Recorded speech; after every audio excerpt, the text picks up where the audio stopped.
Hello hello. तो कैसे हैं आप लोग। तो मैं आपका बायो रामलाल आ गया फिफ्थ क्लास में किसके इलेक्ट्रोस्टैटिक एंड कैपेसिटेंस के। तो स्टार्ट करेंगे। जो भी क्वेश्चन सर ने कराए हैं एक एक करके उसको हम सॉल्व करने। पहला क्वेश्चन हमारा है, दो इलेक्ट्रॉन है वो पास आ रहे हैं। दो इलेक्ट्रॉन है और वो पास आ रहे हैं।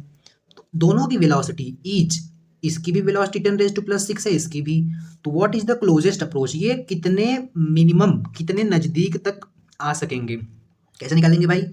तो ये बताओ क्या लगा सकते हो। तो यहाँ पर लगेगा हमारा conservation of mechanical energy. Initially ये जब पास जा रहे थे इस वेलोसिटी से, तो kinetic energy initial plus potential initial is equal to kinetic final plus potential final. तो मुझे बताना इनिशियली काइनेटिक एनर्जी कितनी थी, 1/2 यम वी का स्क्वायर इंटू टू। टू क्यों किया, क्योंकि दोनों पास में आ रहे हैं और इसलिए दो हो जाएगी।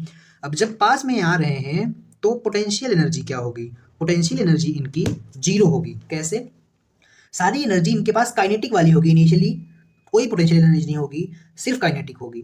और फाइनली फाइनली जब एकदम क्लोजेस्ट डिस्टेंस पर आ जाएंगे तो उनकी वेलोसिटी क्या हो जाएगी, जीरो। तो काइनेटिक एनर्जी फाइनली जीरो हो जाएगी। तब जब काइनेटिक एनर्जी जीरो हो जाएगी तो पोटेंशियल बचेगी, यही काइनेटिक इसके पोटेंशियल में कन्वर्ट होती है। इसको हम ऐसे भी कह सकते थे, change in kinetic is equal to change in potential energy. Potential energy, तो पोटेंशियल एनर्जी कितनी होगी भाई, वो होगी के ई का स्क्वायर डिवाइडेड बाई के ई का स्क्वायर डिवाइडेड बाई क्या, दोनों के बीच की डिस्टेंस क्या होगी, वो क्लोजेस्ट अप्रोच आर नॉट। अब जब हम इसको सॉल्व करेंगे तो कैसे करेंगे, इस टू से इसको कैंसिल करेंगे तो हमारा जो आर नॉट है वो कुछ आ जाएगा के e divided by m into v का स्क्वायर। अब मुझे एक बात बता दो, मैं अब क्या सारी वैल्यूज पुट करके आंसर ला सकता हूँ। हाँ, के की वैल्यू कितनी है, 9 × 10⁹ एसआई यूनिट में। ई की वैल्यू कितनी है, 1.6 कूलम, माइनस में होती है बट यहाँ पर माइनस का कोई विशेष रोल खास रोल है नहीं। 1.6 ई स्क्वायर है, तो ये 1.6 इंटू 1.6 मल्टीप्लाई हो जाएगा इंटू 10⁻⁹ और 19 पे पावर का स्क्वायर होगा 38 हो जाएगा। अरे भाई 4 इलेक्ट्रॉन तो इलेक्ट्रिक फील्ड में पढ़े हो ना। 1.6 इंटू 10⁻⁻19 कूलम होता है, डिवाइडेड बाई मास कितना होता है इलेक्ट्रॉन का, अगर आपको नहीं याद है तो आपको याद होना चाहिए, 9.1 इंटू 10⁻31 केजी में। अब क्या बचा है, वेलोसिटी, वेलोसिटी कितनी है एक की, वेलोसिटी कितनी है 10⁻+6। तो जब इसको स्क्वायर करेंगे तो ये हो जाएगी 12।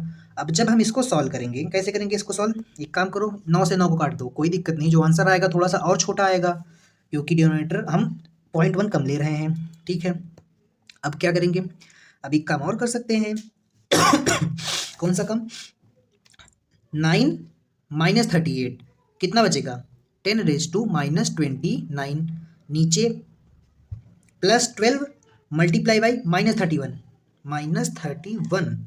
कितना बचेगा, ये बच जाएगा नीचे पावर 10⁻⁻19 ऊपर पावर 10⁻⁻29। अभी सिर्फ हम पावर की कैलकुलेशन कर रहे हैं। अब आ जाते हैं इसकी कैलकुलेशन पर, 1.6 multiply by 1.6, 1.6 multiply by 1.6 divided by क्या, डिवाइड करेंगे किससे, नीचे तो कुछ बचा ही नहीं, इतना ही है। अब ये जब ऊपर जाएगा तो 1.6 मल्टीप्लाई 1.6 कितना होता है, 256 होता है, 16 का स्क्वायर तो पता होगा। अब 10⁻⁻29 ये नीचे से जाएगा तो प्लस पावर हो जाएगी और 29 में से 19 जाएगा तो कितना बचेगा 10, तो ये हो जाएगा ये।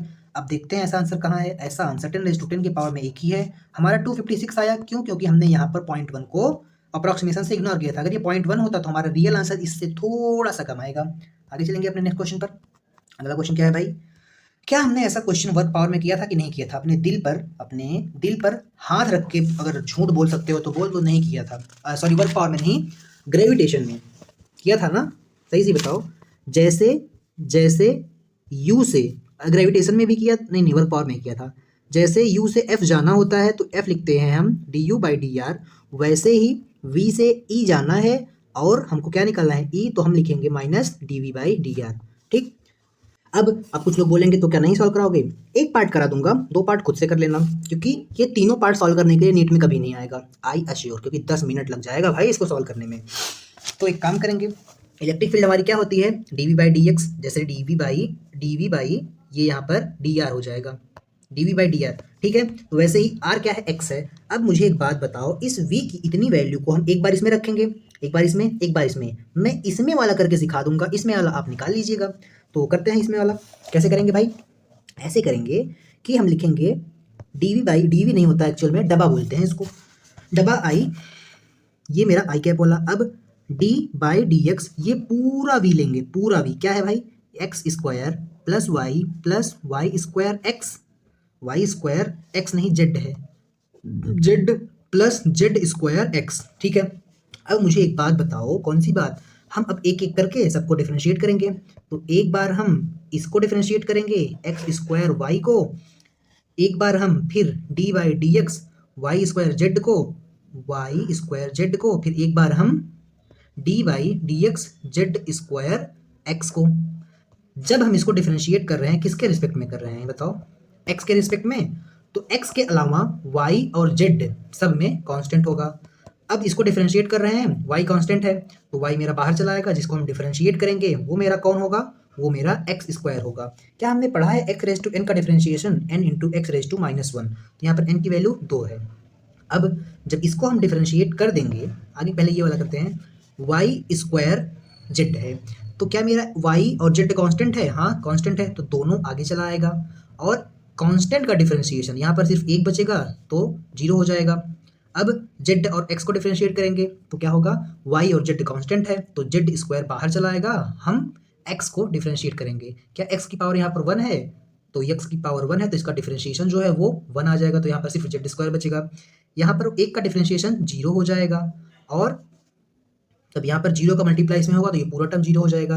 और यहाँ पर y बाहर है, x का डिफरेंशिएशन क्या होता है भाई, 2x, तो क्या मेरा पहला वाला टर्म 2yx या फिर xy कह सकते हैं या yx भी कह सकते हैं, प्लस जेड स्क्वायर आ गया। हाँ, ये मेरा सिर्फ इतने का डिफरेंशिएशन आया है। अभी इसका भी करना है, इसका भी करना है, इसमें इतना टाइम लग गया तो उसमें कितना लगेगा सोच लो।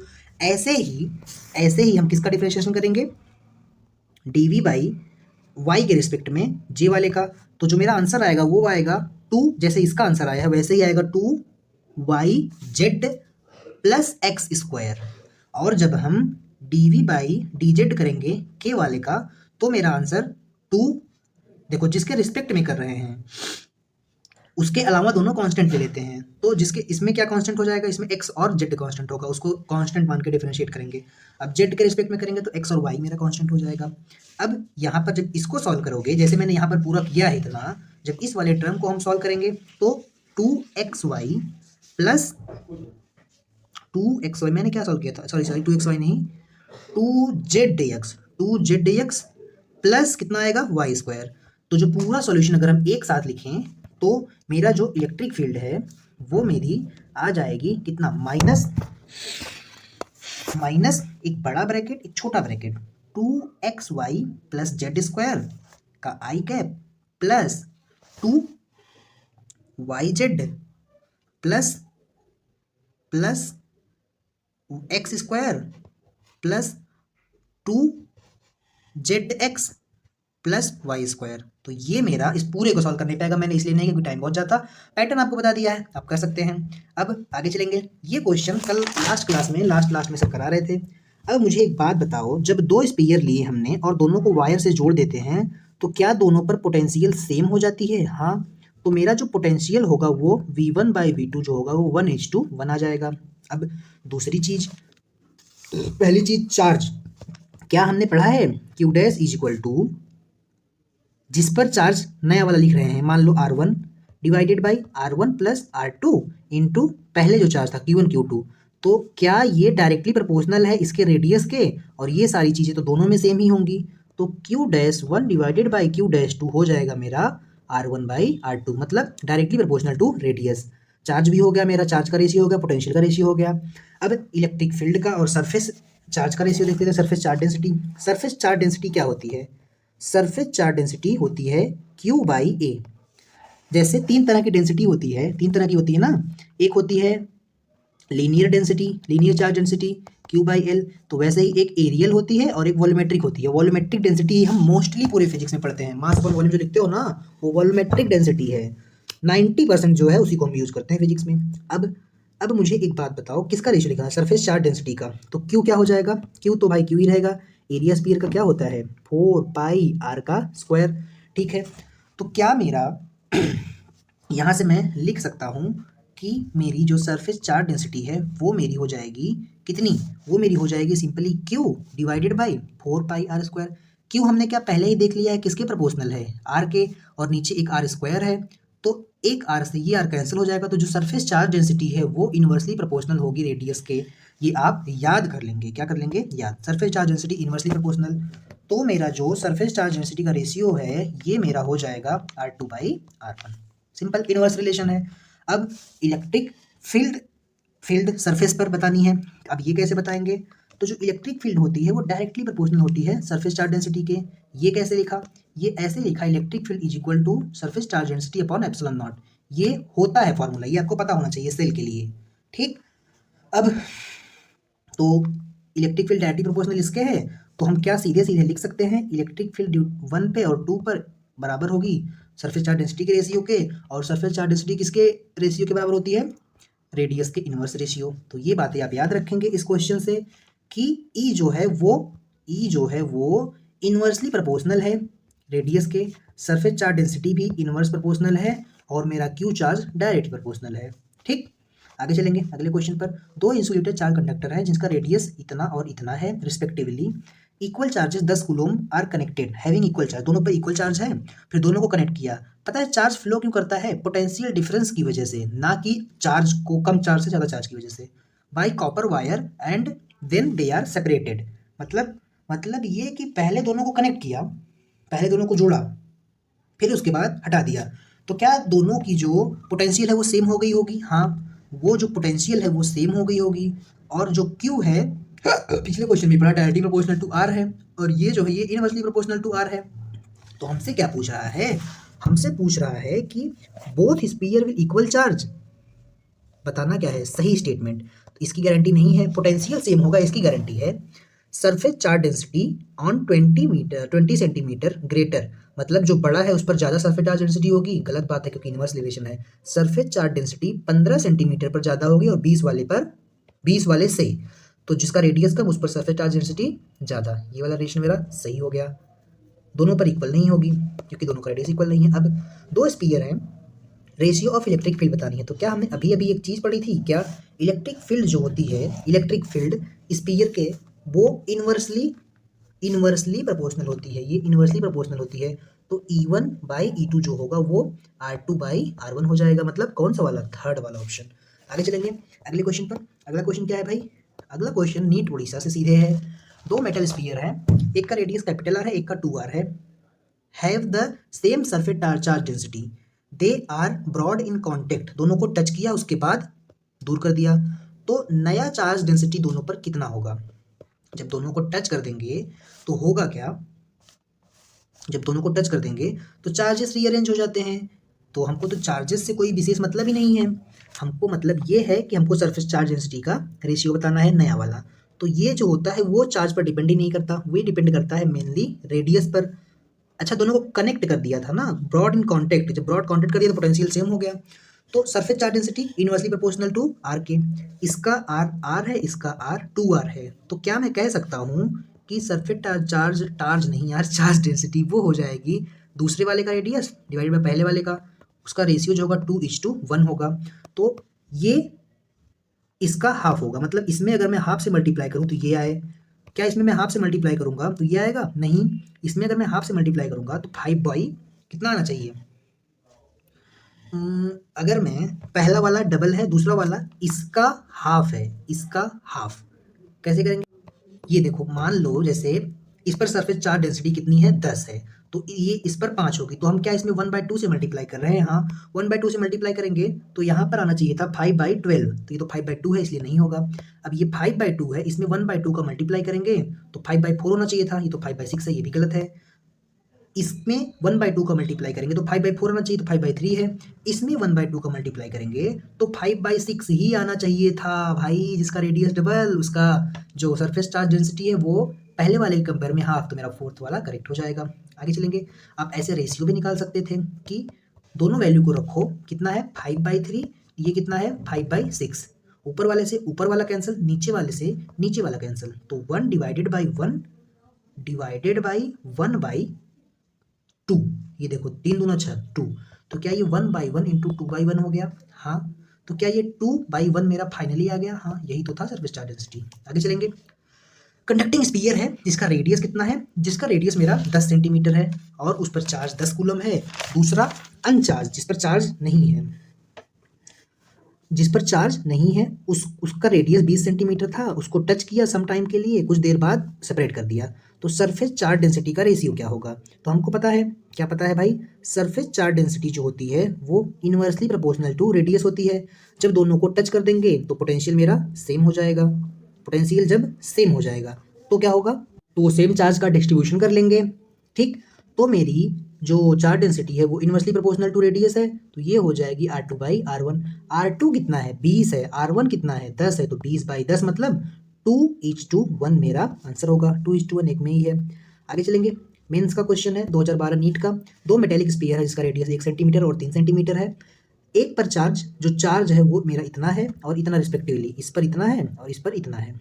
ठीक है, अगर दोनों को कनेक्ट किया वायर से तो फाइनल चार्ज बिगर पर कितना होगा? क्या हमने ये पिछले चैप्टर में ही सीखा था कि फाइनल चार्ज किस पर? 3 सेंटीमीटर वाले पर, वो मेरा होगा कितना? 3 सेंटीमीटर रेडियस। अरे भाई क्यू डैश लिखते थे ना, क्यू डिवाइडेड बाई, एक सेकंड, क्यू नहीं, क्यू डैश लिखते थे ना, R1 divided by R1 plus R2 into Q1 plus Q2। हाँ लिखते थे, वैसे ही रेडियस बड़े वाले का, ये देखो जिसका हम पोटेंशियल लिखेंगे 3+1 मल्टीप्लाई बाई दोनों चार्ज का एडिशन -1 इंटू 10⁻²। इसमें हम माइनस करेंगे किसको? 5 को, ये +5 है, -5, एक सेकेंड, दोनों चार्ज को ऐड करना है ना, तो ये हो जाएगा +5 इंटू 10⁻²। ठीक है, अब ये हो गया मेरा 3/4 मल्टीप्लाई बाई, हम 10⁻² कॉमन निकाल लिया और 5 में से तब 1 जाएगा, तो ये 3/4 हो गया, ये 10⁻² हो गया, ये मल्टीप्लाई बाई 4, 4 से 4 कैंसिल, 3 इंटू 10⁻² मेरा चार्ज आ जाएगा। आगे चलेंगे नेक्स्ट क्वेश्चन पर। अगला क्वेश्चन ये है कि क्या है भाई? हमको एक स्फीयर दे दिया है, क्यू चार्ज को सरफेस से सेंटर पर, अरे यार, सरफेस से सेंटर पर ले जाने में कितना वर्क लगेगा, जिसका रेडियस r है, स्फीयर का रेडियस, और ये देखो कुछ सॉलिड जैसा नहीं लग रहा है? हाँ लग रहा है।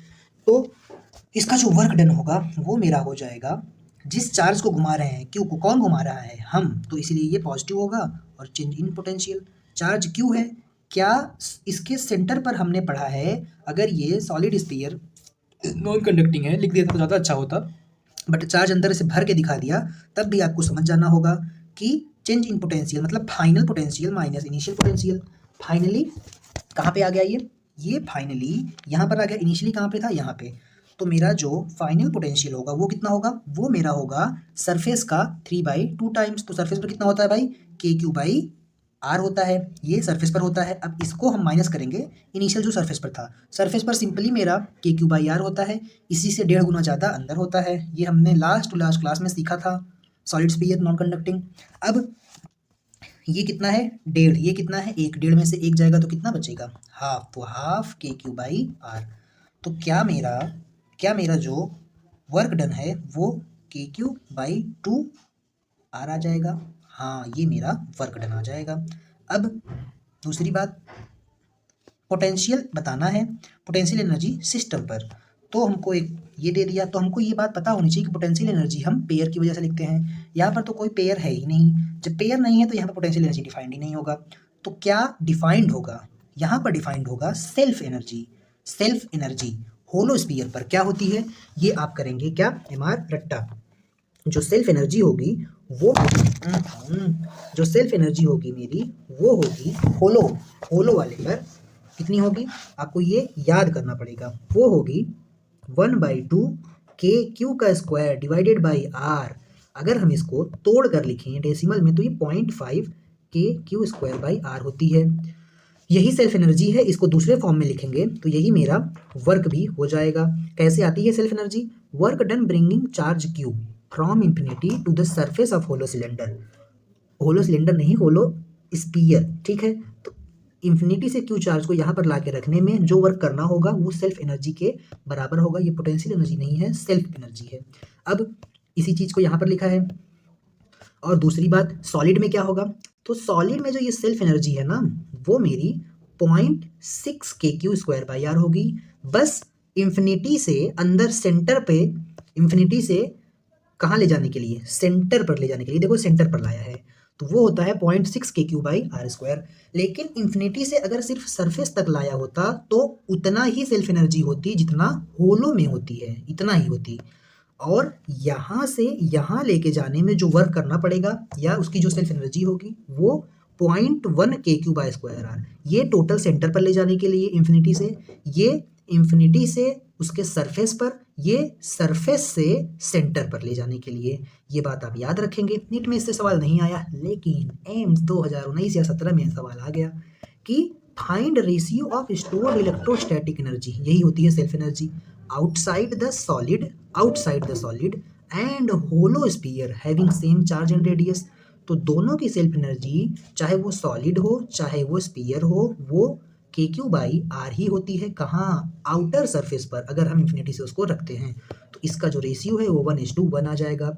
अगर मुझे क्वेश्चन में बोलता, क्या बोलता कि मुझे रेशियो बताओ किसका, पोटेंशियल एनर्जी सॉलिड का डिवाइडेड बाय, मतलब पोटेंशियल सेल्फ एनर्जी सॉलिड का आउटर से आउट, मतलब इंफिनिटी से आउटर, सिर्फ आउटर लिखा तो हम यही मानेंगे, और सॉलिड का ही कहाँ, अंदर सेंटर पर। तो ये इसकी वजह से 0.5 होगा, इसकी वजह से 0.1, तो ये रेशियो हो जाएगा 5:1। आगे चलेंगे अगले सवाल पर। अब इसकी वजह से इंड्यूस्ड चार्ज लिखना है। Induced, find electric field due to induced charge. तो ये देखो, ये पॉजिटिव हो गया, नेगेटिव हो गया, कुछ इलेक्ट्रिक फील्ड इसमें जनरेट होगी, इलेक्ट्रिक फील्ड पैदा लेती है। जब इलेक्ट्रिक फील्ड पैदा लेगी, लेकिन देखो न्यूट्रल है तो नेट इलेक्ट्रिक फील्ड जो होगी वो 0 होगी।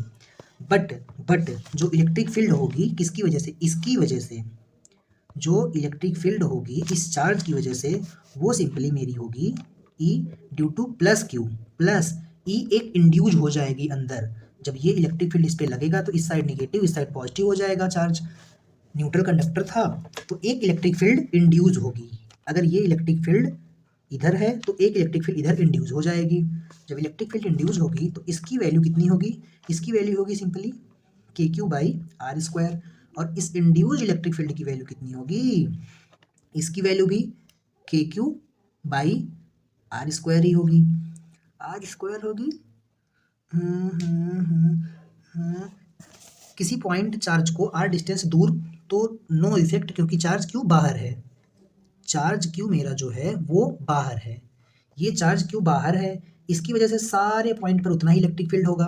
अब बताओ, ये अगर नेट इलेक्ट्रिक फील्ड ये अपोजिट डायरेक्शन में लग रही है, माइनस है और इक्वल है, ठीक। एक मिनट, नेट इलेक्ट्रिक फील्ड 0 है, तो अगर मुझे इंड्यूस की वैल्यू निकालनी हो, बताना क्या था, इंड्यूस बताना था। क्वेश्चन में अगर कुछ ना बोला हो क्या बताना है, तो नेट बताएंगे। अगर लिख दिया इंड्यूस बताना है तो ई इंड्यूस बताएंगे। नेट तो भाई 0 होती है, तो kq/r², इसको इस साइड लेके जाएंगे तो ई इंड्यूस जो होगा वो -kq/r² हो जाएगा। तो -kq/r² मतलब थर्ड वाला ऑप्शन। आगे चलेंगे अगले सवाल पर। अगला क्वेश्चन क्या है भाई मेरा, अगला क्वेश्चन है आफ्टर कंडक्टिंग। देखो ये अर्थिंग का सवाल है। जब हम अर्थिंग करते हैं तो क्या होता है, तो पोटेंशियल सेम हो जाता है, पोटेंशियल सेम हो जाता है जब दो वायर जोड़ते हैं। लेकिन जब हम अर्थिंग करते हैं तो पोटेंशियल यहाँ 0 हो जाता है, इस बात को आप याद रखेंगे। और जब पोटेंशियल 0 हो जाता है, जब पोटेंशियल 0 हो जाता है तो चार्ज मेरा 0 हो भी सकता है, चार्ज मेरा 0 नहीं भी हो सकता है। जरूरी नहीं है अगर पोटेंशियल 0 हो गया हो तो चार्ज 0 हो ही जाएगा। अब आफ्टर क्लोजिंग की, आफ्टर कनेक्टिंग की, मुझे बताना है, क्या बताना है मुझे बताना है पोटेंशियल और फाइनल चार्ज। तो जब हम की को क्लोज करते हैं, अर्थ से अगर कनेक्ट है तो जो फाइनल पोटेंशियल होगा वो मेरा 0 हो जाता है, आप इसको याद रख लेंगे। अब जब फाइनल पोटेंशियल 0 हो गया है तो पोटेंशियल जो सेंटर पर होगा, सरफेस पर होगा, वही तो सेंटर पर होगा और वही स्फीयर पर होगा जो कि 0 है। अब वी फाइनल क्या होता है,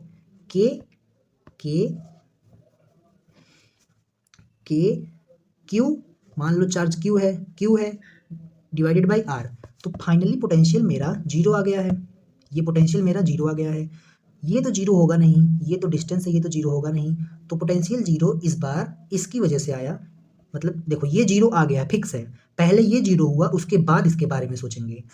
डिस्टेंस तो डिस्टेंस है, वो जीरो होगा नहीं, के तो कांस्टेंट है, तो क्यू जीरो हुआ होगा तभी ये जीरो हो गया, तो मेरा जो क्यू है वो भी जीरो हो गया। तो ये केस है जब वी जीरो है और क्यू भी जीरो हो रहा है। अब अगला केस, अब इस केस में वी तो जीरो होगा लेकिन क्यू मेरा जीरो नहीं होगा।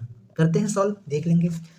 अब जब इसको कनेक्ट किया, जब इसको कनेक्ट किया इससे, यहाँ पर सेंटर पर चार्ज क्यू था, की ओपन थी, होलो कंडक्टिंग स्फीयर है, जब कनेक्ट किया, find the potential and surface of the sphere when की इज क्लोज। चार्ज और पोटेंशियल हमको बतानी है, कैसे बताएंगे बताओ? हम इसमें चार्ज और पोटेंशियल बतानी है, कैसे बताएंगे? ऐसे बताएंगे कि देखो पोटेंशियल तो भाई जीरो हो जाएगी, ये तो फिक्स है, चार्ज का हमें देखना पड़ेगा। अब एक बात बताओ, मान लिया, लेट जस्ट अज्यूम कर लिया, अगर नहीं, अगर मेरा रॉन्ग होगा तो मानने का तो कुछ भी मान सकते हैं, मान लेते हैं यहाँ पर चार्ज क्यों है रॉन्ग, कैसे होगा भाई? अब एक बात बताओ, मैं अगर पोटेंशियल लिखूं किस पॉइंट पर, इस पॉइंट पर पोटेंशियल, तो इस चार्ज की वजह से कुछ पोटेंशियल होगा। मान लो ये पॉइंट पी है और इस पॉइंट पर मैं पोटेंशियल लिख रहा हूँ, तो क्या लिखूंगा? इस चार्ज की वजह से, इस चार्ज की वजह से इस पर पोटेंशियल सिंपली हो जाएगा मेरा क्या, के क्यू बाई आर। हाँ ठीक है। और मैंने जो ये लेट किया है चार्ज, इसकी वजह से पोटेंशियल, अगर नहीं होगा चार्ज तो जीरो आ जाएगा आंसर, तो इसकी वजह से पोटेंशियल सिंपली के क्यू बाई आर आ जाएगा। अब ये पोटेंशियल तो जीरो है, ये तो पहले से हमको पता है, तो ये जीरो लिख दिए, ये मेरा के क्यू बाई आर, ये प्लस के क्यू बाई आर। अब हम इसको इस साइड लेके जाएंगे, तो ये मेरा k q by r is equal to minus k q by r हो जाएगा। हो गया भाई। अब मुझे एक बात बताओ, इस आर से इस आर को, के से के को काट दिए, तो बचा क्या? Small q is equal to minus capital q, या फिर हम कह सकते हैं capital q is equal to minus small q. तो हमने जो चार्ज लेट किया था उसकी वैल्यू हमको मिल गई माइनस क्यू। तो क्या हमने दोनों केस कर लिए? जब पोटेंशियल जीरो है तो चार्ज जीरो नहीं हो सकता, नहीं भी हो सकता है, और जब पोटेंशियल जीरो है तब चार्ज जीरो हो भी सकता है।